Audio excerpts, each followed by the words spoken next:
So I really, there's lots of recipes out there that about using homemade royal icing, things like that. Actually, CK Products has a product that I absolutely love. It's called royal icing, or picture icing is what they used to call it. This comes in 16-ounce bags or 1-pound bags, and literally all you have to do, the instructions are on the back, you just need to add tablespoon water at a time, and it calls for 5 tablespoons. You can pull back 1 tablespoon and substitute that with a flavoring such as lemon extract or vanilla. You can put vanilla in it. What you don't want to do is to make this too thin because you can't use it properly when you're doing brush embroidery or string work, things like that. So this is a great product. It's very inexpensive and you can mix it in advance. One trick that I have learned about this though is that if you're going to take it into the field with you the next day, which you should always do, you should always prepare an emergency kit when you're delivering a cake, is I would make this a little bit thicker than I would normally make it.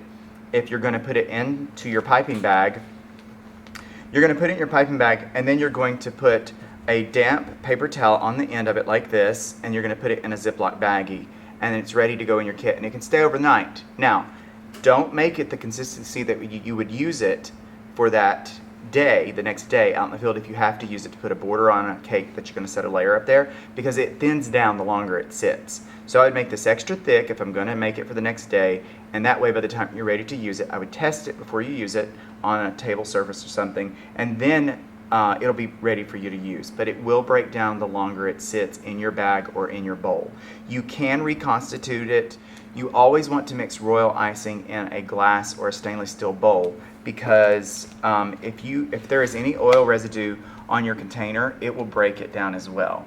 So always remember that royal never touches oil. Okay, royal never touches oil. It's a good way to remember it.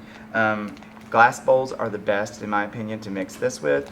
Put a damp cloth over it while you're decorating, and it'll last through the whole project. So I hope that's a good tip for you. I hope you will use it.